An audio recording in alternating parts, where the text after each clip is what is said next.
Hello friends, मैं सोनिया स्वागत करती हूँ आपका अपने YouTube channel SL magic tricks में। राधे राधे, जय श्री कृष्णा। आप सब कैसे हैं? आई होप आप सब अच्छे होंगे, स्वस्थ होंगे और अपनी पढ़ाई अच्छे से कर रहे होंगे। तो फ्रेंड्स, हमने हरियाणा जीके की सीरीज़ में बहुत से टॉपिक कर लिए हैं। हमने हरियाणा की नदियों को पिछले वीडियो में कवर किया था। अगर आपने वो नहीं देखा है तो आप चैनल पे विजिट करके देख सकते हैं। और मैं हर टॉपिक की PDF टेलीग्राम चैनल पे शेयर कर दूंगी। कुछ टॉपिक की बची हुई हैं जिनको मैं आज शेयर करूंगी और इसको भी साथ में शेयर कर दूंगी। आज हम करेंगे हरियाणा की नहरें। सॉरी, ये नहर लिखा है तो यहाँ पे आएगा नहरें। तो हरियाणा की नहरों को कवर करेंगे आज। और 2 दिन से वीडियो नहीं आ रही, उसके लिए सॉरी, क्योंकि मेरी थोड़ी तबीयत ठीक नहीं थी। आज भी ठीक नहीं है, फिर भी 2 दिन हो गए, इसलिए मैं आज ये वीडियो बना रही हूँ। अगर कोई दिक्कत हो तो उसके लिए सॉरी, मैनेज कर लेना आप। तो चलिए शुरू करते हैं हरियाणा की नहरें। तो हरियाणा के नहरों से जितने भी टॉपिक बनते हैं और इनसे जो भी परियोजनाएं बनेंगी उनको साथ साथ कवर करेंगे। जैसे कि जो भाखड़ा नहर से बहुत सी परियोजनाएं निकाली गई हैं उनको भी साथ साथ कवर कर लेंगे। इन जो शाखाएं बोलते हैं उनको परियोजनाएं बोलते हैं, ताकि हमारा अलग से टॉपिक न करना पड़े। तो चलिए शुरू करते हैं। हरियाणा में सबसे पहले जो नहरों का निर्माण है वो किया था फिरोज शाह तुगलक ने। अगर पूछा जाए कि हरियाणा में सबसे पहले किस शासक के काल में नहरों का निर्माण किया गया, तो फिरोज शाह तुगलक के शासनकाल में हरियाणा में सबसे पहले नहरों का निर्माण किया गया था। और हरियाणा में मुख्य रूप से कितनी 5 नहरें हैं और इन नहरों से अलग अलग शाखाएं निकली हुई हैं, जो कि जिन्हें हम परियोजनाएं बोलते हैं, सिंचाई परियोजनाएं बोलते हैं या सिंचाई नहरें बोलते हैं। तो उन शाखाओं को हम साथ साथ कवर करेंगे। मुख्य रूप से 5 ही नहरें हैं। सबसे पहली रहेगी हमारी पश्चिमी यमुना नहर, जो कि पश्चिमी यमुना नहर ये हमने पढ़ी थी। यमुना नदी पर जो ताजेवाला बैराज बना था उससे ये निकाली गई थी, जिसका जो निर्माण था और इसका जो निर्माण है वो 1879 में हुआ था।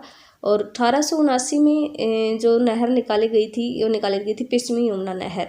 और यहाँ से 2 नहरें निकाली गई थी, एक पूर्वी यमुना नहर और एक पश्चिमी यमुना नहर। जो पूर्वी यमुना नहर है वो यूपी में चली गई थी और पश्चिमी यमुना नहर हमारे हरियाणा में सिंचाई करती थी। लेकिन अब हमें पता है कि अब जो फिलहाल में ताजेवाला बैराज को बंद कर दिया गया है और अब इसकी जगह जो पानी जो देता है, जो भी नहर वहाँ से निकाली गई है उसको देता है हथनीकुंड बैराज। कौन देता है? हथनीकुंड बैराज, ये आपको याद रखना है। तो अब जो पश्चिमी यमुना नहर को जो पानी मिलता है वो मिलता है हथनीकुंड बैराज से। पहले किससे मिलता था? जब इसका निर्माण हुआ था ताजेवाला बैराज से इसमें पानी आता था। और जो अगर पूछा जाए निर्माण कब हुआ पश्चिमी यमुना नहर का, तो 1879 में हुआ था। और इसको बनाने वाले 2 इंजीनियर थे, जिनका नाम था GR स्लेन और रैनी। यहाँ से भी पूछा जा सकता है पश्चिमी यमुना नहर को किन 2 इंजीनियरों के द्वारा निर्माण किया गया, वो किया गया GR स्लेन और रैनी के द्वारा। और अगर कुल लंबाई पूछी जाए बुक में, वैसे कुल लंबाई इसकी दे रखी है 3226 किलोमीटर। लेकिन हरियाणा में ऐसी कोई नहर या नदी नहीं है जिसकी लंबाई इतनी ज़्यादा हो, 3226 किलोमीटर। देखा जाए तो इसका जो ये लंबाई दी गई है, ये दी गई है ब्रांच सहित। इससे जितने भी ब्रांच वगैरह निकाली गई हैं उनकी कुल लंबाई दी गई होगी।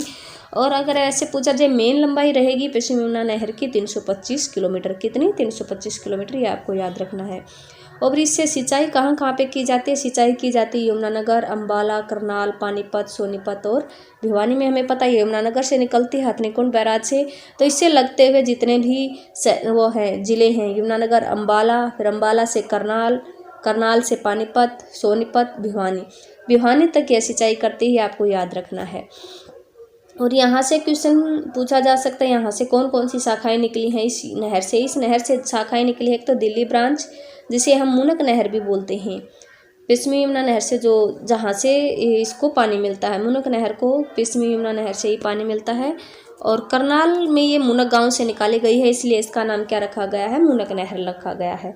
तो सबसे पहली जो ब्रांच हो गई पश्चिमी यमुना नहर से निकाली गई वो मुनक नहर है। और पश्चिमी जो यमुना नहर है उसकी पहली ब्रांच रहेगी मुनक नहर, जो कि करनाल के मुनक गांव से निकाली गई है, इसलिए इसका नाम क्या है? मुनक नहर है। और मुनक नहर को दिल्ली की लाइफलाइन कहा जाता है, क्योंकि मुनक नहर के थ्रू ही दिल्ली में पानी आता है, ये पश्चिमी यमुना नहर से। तो मुनक नहर के थ्रू पानी आता है, तो इसलिए इसे दिल्ली की क्या बोला जाता है? जीवन रेखा बोला जाता है। किसको? मुनक नहर को। ये मोस्ट इंपॉर्टेंट क्वेश्चन है, आपको याद रखना है। मुनक नहर को दिल्ली की जीवन रेखा बोला जाता है। और यहाँ से कौन कौन सी ब्रांचें निकाली गई? यहाँ से ब्रांच निकाली गई है एक हाथी भुटाना ब्रांच, जिसको हम सुंदर ब्रांच भी बोलते हैं। दूसरी है सिरसा ब्रांच, जो सिरसा जिले में सिंचाई करती है। और हासी भुटाना ब्रांच, जो हासी और हिसार जिले और या भुटाना गांव से निकाली गई है और वहाँ पे ये सिंचाई करते हैं, ये आपको याद रखना है। यहाँ से 3 मेन ब्रांच हो गई, हासी भुटाना ब्रांच जिसे सुंदर ब्रांच भी कहते हैं, और सिरसा ब्रांच, और पहले वाले जिसको हम बोलते हैं मुनक नहर या दिल्ली ब्रांच। ये तीनों ब्रांचें पश्चिमी यमुना नहर से निकली हैं, आपको याद रखनी है। तो सबसे पहली जो हमारी नहर थी पश्चिमी यमुना नहर, उसको हमने कवर कर लिया है। वहाँ से 3 ब्रांचें थी, उसका निर्माण 1879 में हुआ था, और वहाँ से जो ताजेवाला बैराज था वहाँ से निकाली गई थी, लेकिन अब जो बंद हो गया है तो ये इसको पानी मिलता है हथनीकुंड बैराज से। और जो यहाँ से जो ब्रांच है मुनक नहर, उसको क्या बोला जाता है, दिल्ली की जीवन रेखा कहा जाता है। और क्वेश्चन पूछा जा सकता है ये कितने एकड़ में सिंचाई करती है, तो यह करती है इस नहर के द्वारा, पश्चिमी यमुना नहर के द्वारा 5 लाख हेक्टेयर भूमि पर सिंचाई की जाती है। और एक क्वेश्चन ये सबसे ज़्यादा पूछा जाता है कि हरियाणा की सबसे बड़ी और पुरानी नहर कौन सी है, तो वो रहेगी पश्चिमी यमुना नहर। यह हरियाणा की सबसे बड़ी और पुरानी नहर है। अब पढ़ते हैं नेक्स्ट सेकंड नहर, जो बोलते हैं जिसको बोलते हैं हम भाखड़ा नहर, और यहाँ से भी बहुत सी परियोजनाएं निकाली गई हैं। तो सबसे पहले हम भाखड़ा नहर के बारे में देख लेते हैं कि कहाँ से निकाली गई है। जो भाखड़ा नहर है वो निकाली गई है पंजाब में भाखड़ा डैम, या जिसको नांगल बांध बोलते हैं, जो कि नांगल गांव में बना है पंजाब में। वहाँ से यह जो नहर है यह भाखड़ा नहर निकाली गई है, और हरियाणा में यह प्रवेश करती है टोहाना फतेहाबाद से के निकट से यह हरियाणा में प्रवेश करती है। आपको याद रखना है, तो जो भाखड़ा नहर है वह हरियाणा में टोहाना फतेहाबाद से निकलती है, और हरियाणा की दूसरी बड़ी नहर है। पहली कौन सी होगी, पश्चिमी यमुना नहर बड़ी है, तो दूसरी बड़ी नहर कौन सी होगी, भाखड़ा नहर दूसरी हरियाणा की बड़ी नहर है, और यह करती है 6 लाख हेक्टेयर भूमि को सिंचित। और जो पश्चिमी यमुना नहर करती थी 5 लाख हेक्टेयर भूमि को सिंचित, तो 6 लाख हेक्टेयर भूमि को सिंचित करती है भाखड़ा नहर। आई होप यहाँ तक आपको क्लियर होगा। पंजाब के सतलुज नदी पर जो नांगल बांध बना है, जिसको हम भाखड़ा बांध भी कहते हैं, से निकाली गई है। हरियाणा में टोहाना फतेहाबाद से प्रवेश करती है। दूसरी सबसे बड़ी नहर है हरियाणा की, और हरियाणा की लगभग 6 लाख हेक्टेयर भूमि को सिंचित करती है। अब पढ़ते हैं यहाँ से ब्रांच से यहाँ पे क्वेश्चन बनते हैं। यहाँ से बहुत सी ब्रांचें निकाली गई हैं इस नहर से, भाखड़ा नहर से। तो सबसे पहली जो ब्रांच रहेगी वो रहेगी नरवाना नहर, जिसको हम निर्वाणा सिंचाई परियोजना भी बोल सकते हैं, नरवाना नहर। और इसकी क्षमता पूछी जाती है कई बार एग्जाम में, तो नरवाना नहर की जो क्षमता है वो रहेगी 2700 क्यूसेक होती है जो इकाई, चलते हुए पानी को नापने की इकाई होती है वो क्यूसेक होती है, और 1 क्यूसेक बराबर होता है 28.317 या 317 लीटर पर सेकंड।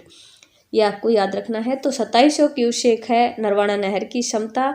और जो यहाँ से एक क्वेश्चन और पूछा जाता है कि कौन सी नहर के द्वारा जींद जिले में सिंचाई की जाती है, तो यही क्वेश्चन बनता है, वो रहेगी नरवाना नहर।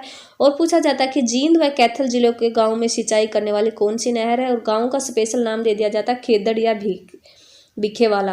इसको खेदड़ होगा, केरड़ नहीं, खेदड़ और भिखेवाला गांव में कौन सी नहर द्वारा स्पेशल रूप से सिंचाई की जाती है। ये क्वेश्चन 1-2 बार पूछ लिया गया एग्जाम में, तो रहेगा जींद के व कैथल के कौन से भिखेवाला और खेदड़ गांव में कौन सी नहर द्वारा सिंचाई की जाती है, वो रहेगी नरवाना नहर के द्वारा सिंचाई की जाती है। आपको याद रखना, ये क्वेश्चन पूछ लिया गया है। नेक्स्ट जो शाखा रहेगी इसकी रहेगी बरवाला नहर। इसकी जो क्षमता रहेगी 1700 क्यूसेक रहेगी। कितनी, 1700 क्यूसेक। और यहाँ से एक इम्पोर्टेंट क्वेश्चन यही पूछा जाता है कि Rajiv Gandhi thermal power plant को जो कौन सी नहर के द्वारा पानी मिलता है, वो मिलता है बरवाला नहर के द्वारा। ये आपको याद रखना है। तो बरवाला नहर Rajiv Gandhi thermal power plant को पानी प्रदान करती है। और जो अगर पूछा जाए ये थर्मल प्लांट कब लगा था, ये लगा था 2010 में बना था, और इसका उद्घाटन किया था डॉक्टर मनमोहन सिंह ने, उस टाइम के जो हमारे प्रधानमंत्री थे। और इसकी क्षमता रहेगी 1200 मेगावाट, यह बिजली उत्पादन करता है। 600 मेगावाट की लगभग 2 इकाइयाँ यहाँ पर लगी हुई हैं। और जो इसका संचालन है वो किया जाता है रिलायंस कंपनी के द्वारा। जो Rajiv Gandhi thermal power plant का जो संचालन वो किसके द्वारा किया जाता है, रिलायंस कंपनी के द्वारा। और इस पावर प्लांट से एक क्वेश्चन और पूछा जाता है कि यहाँ से जो Rajiv Gandhi thermal power plant है उसको कोयला कहाँ से, मतलब उसके लिए कोयला कहाँ से लाया जाता है, तो ये लाया जाता है उड़ीसा राज्य में महानदी कोल डैम होता है। महानदी के किनारे जो खानें होती हैं वहाँ से यहाँ पे कोयला प्रदान किया जाता है। और जो राजीव गांधी जो थर्मल पावर प्लांट है उसको एक नाम और दिया गया है, उसको नाम दिया गया है उत्तर भारत की मेगा परियोजना। तो उत्तर भारत की मेगा परियोजना किसको कहा गया है? Rajiv Gandhi thermal power plant को उत्तर भारत की मेगा परियोजना कहा जाता है। यहाँ से जितने इंपॉर्टेंट क्वेश्चन थे वो मैंने आपको कवर करवा दिए हैं। बरवाला नहर किसको पानी देती है? Rajiv Gandhi thermal power plant को। थर्मल पावर प्लांट से संबंधित जो भी मेन इंपॉर्टेंट क्वेश्चन थे वे हमने कवर कर लिए हैं। उत्तर भारत की मेगा परियोजना इसको कहा जाता है। 2010 में बना, डॉक्टर मनमोहन सिंह ने इसका उद्घाटन किया और 1200 मेगावाट की ये लगभग हमें बिजली प्रदान करता है।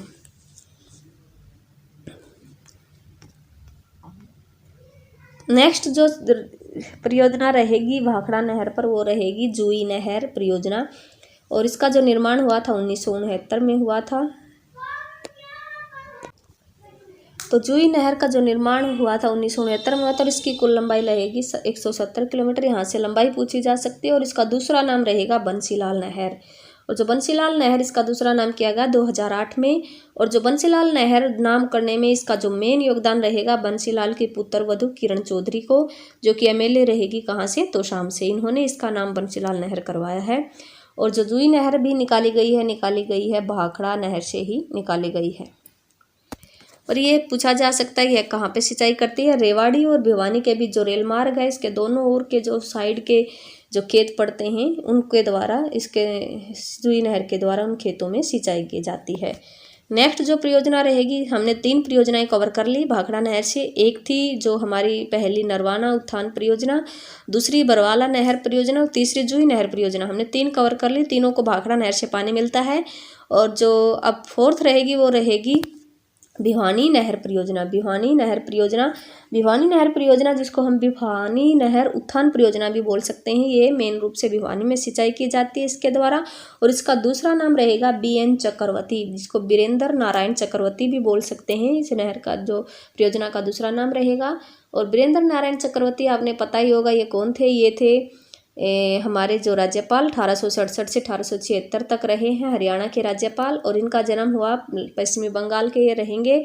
और जो इनसे एक क्वेश्चन पूछा जाता है कि ऐसे कौन से राज्यपाल हैं जिनका जो मृत्यु है उनके कार्यकाल के दौरान हुई, वो रहेंगे BN चक्रवर्ती। तो ऐसा राज्यपाल जिनकी मृत्यु कार्यकाल के दौरान हुई, तो BN चक्रवर्ती जो नाम है वो रहेगा भिवानी नहर का। यहाँ से पूछ लिया जाता है क्वेश्चन कि भिवानी नहर का दूसरा नाम क्या है? BN चक्रवर्ती है। और इसकी लंबाई रहेगी 220 किलोमीटर। ये जो इम्पोर्टेंट पॉइंट मैं आपको करवा रही हूँ, यहाँ से क्वेश्चन जरूर बन सकते हैं। तो इससे बाहर नहरों से आपका कोई भी क्वेश्चन नहीं जाएगा। और अगर आपको इसकी PDF चाहिए तो आप टेलीग्राम चैनल ज्वाइन कर लीजिए, वहाँ पर मैं आपको PDF प्रोवाइड करवा दूँगी। नेक्स्ट जो परियोजना रहेगी इसी नहर पर वो रहेगी लोहारू नहर परियोजना, जो कि भाखड़ा नहर से ही निकाली गई है। लोहारू उत्थान परियोजना भी बोल सकते हैं इसको हम। इसकी जो लंबाई रहेगी 225 किलोमीटर रहेगी लगभग। यहाँ से लंबाई ही पूछी जा सकती है। और ये भी भिवानी जिले या लोहारू में मेन रूप से सिंचाई करती है। नेक्स्ट जो हमारी नहर रहेगी, 2 नहरें हमने कवर कर ली। एक हमने की पश्चिमी यमुना नहर, दूसरी की भाखड़ा नहर। भाखड़ा नहर से 4 या 5 परियोजनाएं हमने कवर की है। नरवाना नहर परियोजना, दूसरी बरवाला, तीसरी जुई, चौथी हमारी जो रहेगी भिवानी उत्थान परियोजना और लास्ट वाली लोहारू उत्थान परियोजना। हमने 4 या 5 जो परियोजनाएं आपको याद रखनी है भाखड़ा नहर से, वहीं से क्वेश्चन पूछा जाता है। अब रहेगी जो मेन 3 नहरें रहेगी उनको कवर करते हैं। जवाहरलाल नेहरू परियोजना, मोस्ट इंपॉर्टेंट जो नहर है वो रहेगी जवाहरलाल नेहरू नहर। और इसको जो निकाला गया है खुब्बड़ गांव से निकाला गया है। जो खुब्बड़ू गांव है वो है खुब्बड़ हेड भी बोलते हैं इसमें, वहाँ पे उस क्षेत्र में इसको। तो ये खुब्बड़ू गांव में खुब्बड़ हेड से निकाली गई है, जो कि सोनीपत में पड़ता है, से निकाली गई है। और यह नहर दक्षिणी हरियाणा में सिंचाई के उद्देश्य से निकाली गई थी। अगर उद्देश्य पूछा जाए तो जवाहरलाल नेहरू के नहर को निकालने का उद्देश्य था दक्षिणी हरियाणा में सिंचाई। और ये इसको बोला जाता है life line of south Haryana. जो जवाहरलाल नेहरू है उसको बोला जाता है life line of south Haryana. और इसमें जो पानी है पहली बार छोड़ा गया, ये क्वेश्चन पूछा गया कई बार। जवाहरलाल नेहरू में पानी सबसे पहले कब छोड़ा गया? इसमें सबसे पहली बार पानी छोड़ा गया 1976 में छोड़ा गया था। और महेंद्रगढ़ जिले में मुख्य रूप से, क्योंकि साउथ में हरियाणा के कौन सा जिला पड़ता है? महेंद्रगढ़ पड़ता है। तो जो इसको जहाँ पे इस नहर के द्वारा जवाहरलाल नेहरू नहर के द्वारा सिंचाई की जाती है। और यहाँ से एक क्वेश्चन पूछा जाता है कि 87 में पड़े भयंकर सूखे के द्वारा खरीफ की फसल के लिए, मतलब खरीफ की फसल को बचाने के लिए कौन सी नहर का प्रयोग किया गया था? तो वो किया गया था जवाहरलाल नेहरू नहर का। तो 1987 में जो भयंकर सूखा पड़ा था महेंद्रगढ़ जिले में जो खरीफ की फसल में कौन कौन सी फसलें आती हैं, जो धान होता है वो खरीफ की फसल के समय ही होता है। तो धान ये सब चीज़ें जहाँ पे भयंकर सूखा पड़ गया था उस समय जो खरीफ की फसल है तो इसी नहर के द्वारा महेंद्रगढ़ जिले की खरीफ की फसल को बचाया गया था। ये क्वेश्चन भी पूछा जा सकता है, आपको याद रखना है। नेक्स्ट जो रहेगी हमारी गुड़गांव नहर, और गुड़गांव नहर को निकाला गया है ओखला बैराज से, जो कि कहाँ पे है, दिल्ली में है। और ओखला बैराज यमुना नदी पर ही बना हुआ है, ये भी आपको याद रखना है। और यहाँ से पूछा जा सकता है कि गुड़गांव नहर कौन कौन से जिले में सिंचाई करती है। गुड़गांव नहर आपको बस 4 जिले याद रखने हैं जो दिल्ली से लगते हैं, गुड़गांव, फरीदाबाद, और गुड़गांव से निकला नूंह और फरीदाबाद से निकला पलवल। इन 4 जिलों में गुड़गांव नहर के द्वारा सिंचाई की जाती है। और इन 4 जिलों के 3.5 लाख हेक्टेयर भूमि पर इसके द्वारा सिंचाई की जाती है। कितने भूमि पर? 3.5 लाख भूमि पर। कहाँ से निकली है? ओखला नहर से, ओखला बांध से, सॉरी, जो कि यमुना नदी पर है, दिल्ली में ही है ओखला बैराज है, जिसको ITO बैराज भी बोलते हैं। और ये 3.5 लाख हेक्टेयर भूमि पर सिंचाई करती है। नेक्स्ट एक आगरा नहर। अब आगरा नहर का हरियाणा से क्या लिंक है? ये हरियाणा के जिलों में सिंचाई करती है, इसलिए यहाँ से क्वेश्चन पूछा जा सकता है। तो आगरा नहर ये यमुना नदी से ही निकाली जाती है और हरियाणा के फरीदाबाद और पलवल में सिंचाई करती है। यहाँ से यही क्वेश्चन पूछा जा सकता है कि आगरा नहर के द्वारा हरियाणा के कौन से जिलों में सिंचाई की जाती है, तो किया जाता है फरीदाबाद व पलवल में सिंचाई की जाती है। अब जो लास्ट नहर बच गई हमारी most important, Sutlej Yamuna link नहर। यहाँ से क्वेश्चन पूछा जाता है, यहाँ से जो हमारा झगड़ा है पंजाब के साथ चल रहा है, इस यमुना नहर लिंक के नहर के दो SYL के मुद्दे पर, जिसे हम बोलते हैं, जो कि कोर्ट में पेंडिंग है। तो सतलुज यमुना लिंक नहर है वह हरियाणा व पंजाब की है, संयुक्त नहर है। और इसमें जो ये जो झगड़ा हमारा पानी के उसमें चल रहा है कि हरियाणा बोलता है कि इसमें आधा पानी हमें मिलना चाहिए, लेकिन पंजाब क्या चाहता है कि ये पूरी के पूरा जो पानी हमारी साइड आना चाहिए। तो ये जो कोर्ट में पेंडिंग हम बहुत बार देखते हैं कि SYL को मुद्दे को बहुत बार उठा दिया जाता है, लेकिन कभी कभी इनको ये ऐसे ही कागजी कार्रवाई चलती रहती है, लेकिन अभी तक कोई समझौता नहीं हुआ और ना ही कभी होगा मुझे लगता है। तो हरियाणा व पंजाब की संयुक्त नहर है और कुल लंबाई इसकी रहेगी 212 किलोमीटर, और हरियाणा में इसकी लंबाई है 91 किलोमीटर। बाकी की जो लंबाई रहेगी वो पंजाब में रहेगी। और इसके पानी के बंटवारे को लेकर 24 मार्च 1976 को अधिसूचना जारी की गई थी। कब की गई थी? 1976 को अधिसूचना जारी की गई थी। यह क्वेश्चन पूछा जा सकता है यहाँ से, पानी के बंटवारे को लेकर कब अधिसूचना जारी की गई? 24 मार्च 1976 को। और ये संयुक्त परियोजना रहेगी हरियाणा व पंजाब की। तो ये थी मोस्ट इम्पोर्टेंट हरियाणा की जो नहर और नहर परियोजनाएं। यहाँ से 1 या 2 क्वेश्चन एग्जाम में ज़रूर बनता है। अगर आपको वीडियो अच्छी लगी हो तो प्लीज़ लाइक करें और एक प्यारा सा कमेंट जरूर करें, ताकि मुझे मोटिवेशन मिले नेक्स्ट वीडियो बनाने के लिए। और अगर आपको इसकी PDF चाहिए तो आप Telegram channel SL magic trick नाम से ही आप उसे ज्वाइन कर लीजिए, आपको PDF मिल जाएगी, वहाँ पे आप सबको कवर कर सकते हैं। थैंक यू सो मच, मिलते हैं नेक्स्ट टॉपिक के साथ।